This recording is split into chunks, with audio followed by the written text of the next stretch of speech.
So people travel especially to Sweden, cross the border to shop. Not only wine, but wine, spirit, cigarettes, snus, I don't know the name in English, but that's something you put under your lip, it's a tobacco thing, and food. Food is much cheaper, you know, meat and other grocery stuff. Another thing that we see is that the tax-free sale is increasing. Norwegians travel a lot. You saw that we were a very tiny country, only 4 million, and a lot of them work in international companies and travel on weekly basis. And what was changed a couple of years ago was that instead of needing to, since we're not a member of the EU again, we can shop and bring goods back without paying the local VAT. So instead of shopping wine and spirit and cigarettes, for example, or cosmetics, in the airport of Frankfurt, the tax-free shops are now established on the arrivals in the major airports in Norway. So people can actually go to the shops and shop tax-free without carrying it on the plane and everything. So, and that's very popular. You know, you save a lot of money. So back to premium. When we talk about premium and we talk about price, it is important to remember that before you have even put anything into the bottle or started to think about shipping this bottle to Norway, $10 is only tax. Only tax before you talk about wine, before you even have a sip of wine. $10. So that means for normal 30% alcohol, and the alcohol tax is increasing with every 0.5%. We talked about the range, normally starting around low $25 is what we call premium wine. And premium bottled wines from all countries of the total volume sold, registered on the Norwegian retail monopoly, is only 6% bottled wine. So it's back to the bag-in-box. And when we talk about the new world, Australia, Chile, Argentina, US, New Zealand, South Africa, all these countries together, bottled premium wine sales is less than 0.5%. On-trade is used as a marketing channel, especially for premium wines, because it is a place where you can show new products, but it's not a big market. It counts for about 10% of total sales. So why is this bag-in-box so important for us? Why is it a success factor? And the convenience is actually the key. It's very easy to carry. It weighs much less than 4 bottles of wine, you know, a 3 liter. It's very easy to throw away. And when you open a bag-in-box, it lasts longer than a bottle of wine open. So, and you know, you have the volume. So people like to source, you know, the same amount of 4 liters and have the possibility to have a glass or two over a period of time. Just to show you a little bit of the numbers, we have about 10,000 products in total, including beer and spirits, on the Norwegian retail market, and we have 525 bag-in-box today, brands. And as I showed you before, quite many premiums. More and more premiums are coming, like Chablis, and Chablis was one of the really leading ones. And as I said before, bag-in-box for a Norwegian consumer do not mean low quality. They don't care about the packaging. It's handy. It comes down to it's really handy, and they like that.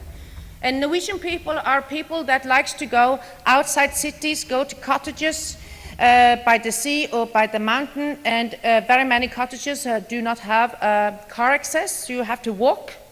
And of course there's no monopoly shop out in the far countryside. So when you want to have wine, you have to carry this with you, and again it's back to the convenience. A little bit about the packaging type.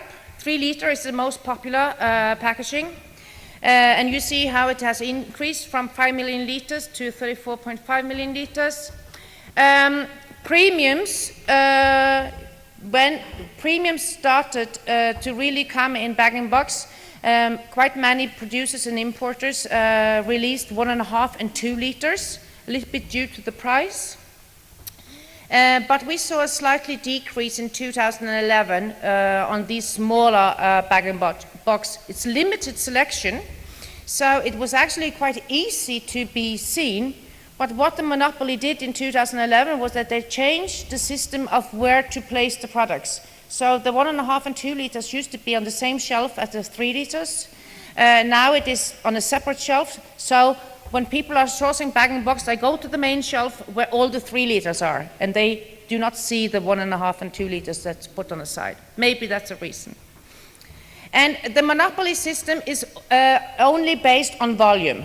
So also importers, since volume is the measurement for being listed, being basic listed, importers are afraid that, when a consumer comes into the shop and picks the 3 liter compared to a 2 liter, if the consumer prefers picking the 2 liter, they lose a liter sale every time.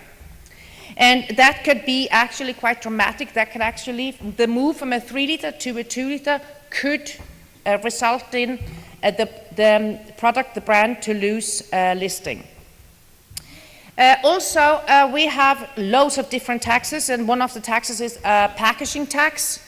And the packaging tax is a set tax, so it costs the same tax for packaging, regardless if you have 3 liters inside the bag-in-box or if you have 1.5 liters. So the smaller volumes also ends a little bit more expensive. Not very much about the listing system, just quick explanation, because it's really complicated and there's a lot of different things also going into this. But it's 4 main categories. Basic listing means that the products will be seen in every outlet from the south to the north of Norway. Every second month we have a program from tenders, competitions, product competitions, and the monopoly makes a marketing plan with the different tenders and specifications 6 months ahead for the next 6 months. And when you have won as a producer a tender, you are measured in volume again over the first 6 months, rotating. And when you have won a tender, they give you 6 months extra to get rid of your stock if you are not keeping your basic listing. So you actually have 1 year sale. Then every importer, not producer, every importer can choose what is called one test product. It can be, again, beer, spirit, bottled wine, or bag-in-box, and they are guaranteed listed in all the major shops for 6 months again. Then every importer can put up on what we call additional listing. It's a little bit the same system as Sweden, but we don't use it very much. You can order by internet. You can find all these 10,000 products on the internet, but less than 2% of the registered sale in the Vinmonopolet today is actually coming from internet, because you have to order it on internet, and you have to go and pick it up in a shop. So the last slide is about the tax. Not very interesting, but important to know. And you also see the web addresses. The first one is Vinmonopolets web. You can find quite a lot of information in English and statistics in English. Then the second one, VBF, that is the Association for Wine and Spirit Importers in Norway. Not all the importers are member.